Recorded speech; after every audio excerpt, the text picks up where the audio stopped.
Mom's tumor is aggressive. The surgery in Switzerland is her only hope. That's what my daughter told the family WhatsApp group. I didn't have a tumor. I was at my book club perfectly healthy while she collected $500,000 in donations. Before we start, don't forget to like this video, comment where you're watching from, and hit that subscribe button so you never miss a story like this. Have you experienced something like this? Please let me know in the comments. My name is Dorothy Chen. I'm 63 years old from San Francisco, and this is the story of how I discovered my daughter's shocking betrayal and made sure her medical fraud became her criminal record. It was a Thursday evening in October, and I was at my monthly book club meeting discussing our latest selection when my phone started buzzing incessantly. Not calls, but text notifications, one after another. I initially ignored them. We had a strict no phones policy during discussions. But when Margaret, sitting next to me, glanced at her own phone and gasped, I knew something was wrong. "Dorothy," she whispered, her face pale, "there's something about you on Facebook, about cancer?" Cancer? I excused myself and stepped onto the patio, opening my phone to find 17 missed calls, 43 text messages, and a dozen WhatsApp notifications. The first message I read was from my brother James in Boston. "Why didn't you tell me? I've transferred $50,000. It's everything I have in savings. Please get the best doctors." My hand started shaking as I scrolled through more messages. "My cousin Linda, sending $20,000 now, praying for you." My former colleague Robert, "The faculty is organizing a fundraiser. We won't let you fight alone." My nephew Michael, "Aunt Dot, I'm devastated. Mom told me about the brain tumor. I'm flying out tomorrow." Brain tumor? I felt my legs weaken and sat down hard on a garden chair. I opened the family WhatsApp group that Rachel, my daughter, had created 6 months ago to keep everyone connected. The latest message thread made my blood run cold. Rachel had posted a long emotional message 3 days ago, complete with a photo of me from last year when I'd had the flu, pale, exhausted, looking far older than my years. Her message was a masterpiece of manipulation. "Family, I've been struggling with whether to share this, but Mom made me promise to be strong and reach out when we needed help. She's been diagnosed with a grade 4 glioblastoma, an aggressive brain tumor. The doctors here have given her 3 to 6 months, but there's a revolutionary treatment in Switzerland that's shown incredible results. It's not covered by insurance and costs $500,000. I know it's a lot, but she's already had to sell her jewelry and cash out her retirement. We're desperate. Any help would mean everything. Please keep this private. Mom doesn't want pity, just a fighting chance." Below her message were dozens of responses, family members pledging money, expressing shock, offering prayers. People I hadn't spoken to in years were mortgaging their futures for my non-existent tumor. I drove home in a daze, my mind racing. Rachel knew I was healthy. We'd had lunch together just last week where I'd told her about my perfect checkup results. Blood pressure ideal, cholesterol managed. Even my bone density scan came back better than expected for a woman my age. She'd smiled and said she was glad I was taking care of myself. When I got home, I found more evidence of her deception. She'd been in my house. I could tell because things were slightly off. My medical files had been rifled through, old prescription bottles moved. Even my laptop browser history showed someone had searched for brain tumor symptoms and glioblastoma survival rates. She'd been building her story, gathering just enough medical terminology to sound convincing. I called my doctor, Dr. Patricia Huang, even though it was after hours. She confirmed what I already knew. I'd had no brain scans, no concerning symptoms, certainly no cancer diagnosis. She was horrified when I explained what was happening and immediately offered to provide documentation of my clean bill of health. But I needed to know more before confronting Rachel. I opened Facebook and found the GoFundMe page.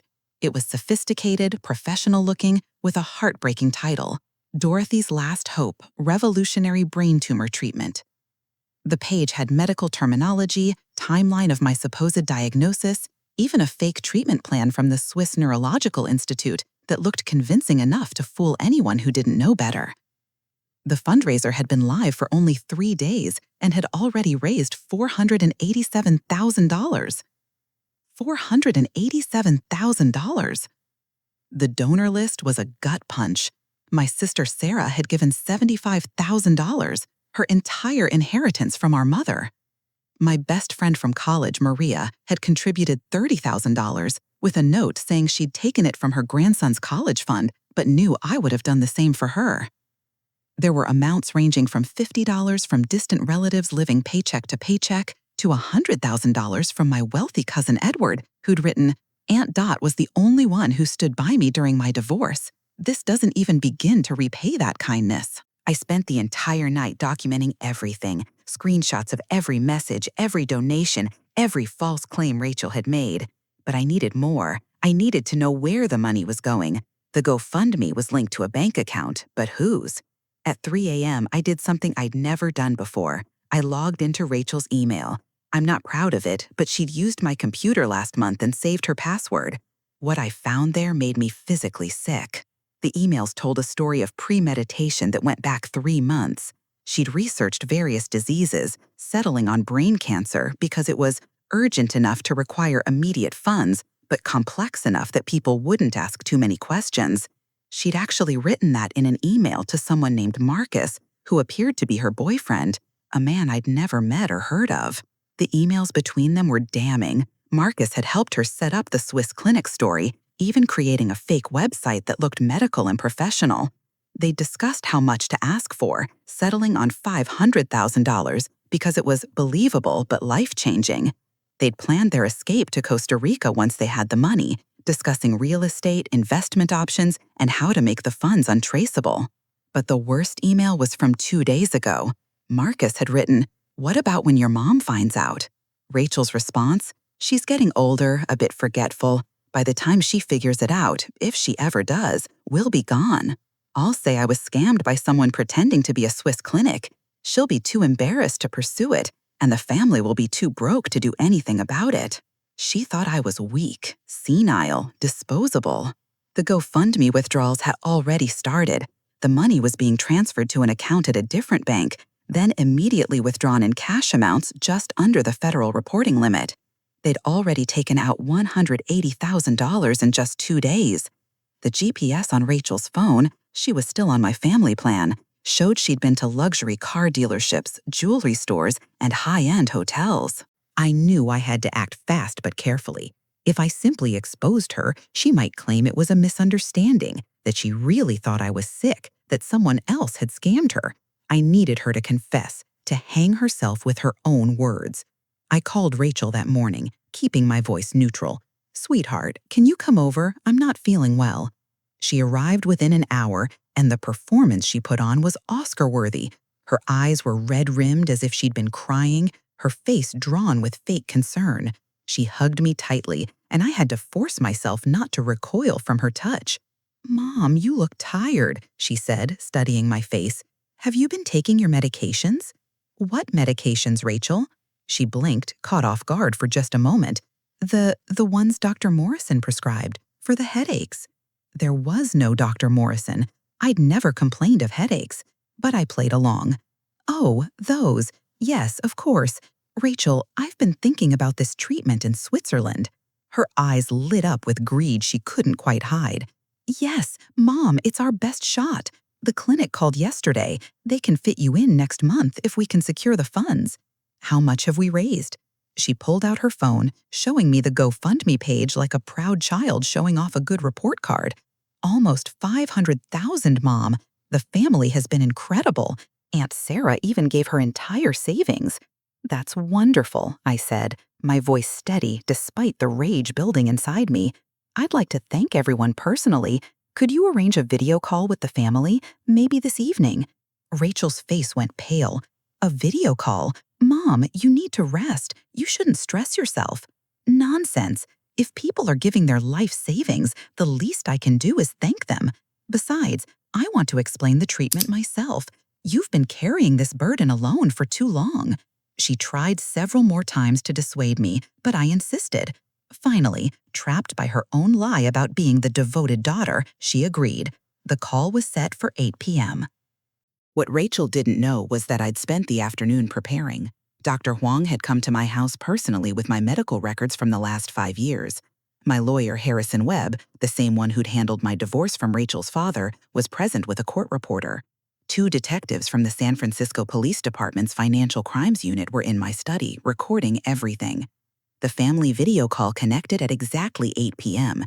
43 faces appeared on my laptop screen, family members from across the country, some I hadn't seen in years, all looking at me with a mixture of love, concern, and grief. Rachel sat beside me, her hand on my shoulder in a pantomime of support.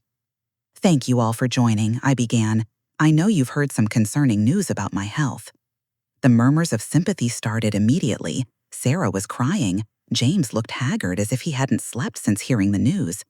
"I want to share something important with all of you," I continued. "But first, Rachel, why don't you explain to everyone about my diagnosis? I think they should hear it from you." Rachel squeezed my shoulder, her nails digging in slightly, a warning. But she was trapped. She launched into her prepared speech about my tumor, the Swiss treatment, the urgency of the situation. She was convincing, I'll give her that. She even managed to cry on cue. When she finished, I stood up and walked to my desk, returning with a stack of papers. "That's a very touching story, Rachel," I said, holding up the first document. "But I'm curious about something. This is my medical report from last week. Dr. Huang, who's here with me now, can confirm. I don't have cancer. I've never had cancer. I don't have a brain tumor." The video call erupted in confusion. Rachel's face went from red to white to gray in seconds. "Mom, you're confused." "No, Rachel, I'm perfectly clear. You created a fake diagnosis, a fake Swiss clinic, and stole nearly $500,000 from our family." I held up the printouts of her emails. "Would you like me to read your email to Marcus about how I'm getting older and forgetful? Or perhaps the one where you discussed real estate in Costa Rica?" Rachel tried to run, but the detectives were already at the door. The family watched in stunned silence as she was handcuffed in my living room, still trying to claim it was a misunderstanding, that she really thought I was sick, that someone must have hacked her email. The evidence was overwhelming. The fake clinic website traced back to Marcus's IP address. The bank records showed systematic withdrawals. Her GPS data placed her at luxury retailers while she was supposedly at my bedside. Her browser history showed searches for how to fake medical documents and countries without extradition treaties. Marcus was arrested 2 hours later at San Francisco International Airport, trying to board a flight to Costa Rica with $50,000 in cash hidden in his luggage. He folded immediately, confessing everything in exchange for a lighter sentence, throwing Rachel under the bus so fast it would have been comedic if it weren't so pathetic. But the hardest part was what came after. Calling each family member individually, explaining what had happened, trying to help them understand how they could get their money back. Some were angry at Rachel, others were angry at me for raising such a daughter. But most were just heartbroken, not just about the money, but about the betrayal of using my supposed death as a tool for profit. Sarah, my sister, was devastated. She'd given everything she had, believing she was saving my life. "I would have done it again," she told me through tears. "If you really were sick, I'd give everything. That's what makes this so evil. She used our love as a weapon." The GoFundMe was frozen, and eventually about $320,000 was recovered and returned to donors. But the damage was more than financial. Relationships were strained, trust was broken, and the family was divided between those who thought I should forgive Rachel and those who wanted her to rot in prison. The trial was a media sensation. Daughter fakes mother's cancer in $500K GoFundMe scam made headlines nationwide. Rachel tried to play the victim, claiming she'd been manipulated by Marcus, that she really believed I was sick based on symptoms she'd observed, that the money was going to be used for my care eventually. But the evidence was damning. The prosecution presented her emails, the fake website analytics showing she'd been the primary editor, the luxury purchases made while her mother was supposedly dying. They even had security footage of her laughing at a champagne bar in Napa Valley the same day she'd posted a tearful update about my deteriorating condition. The family members who testified were devastating. My 72-year-old brother James took the stand and described how he'd been prepared to sell his house to save my life.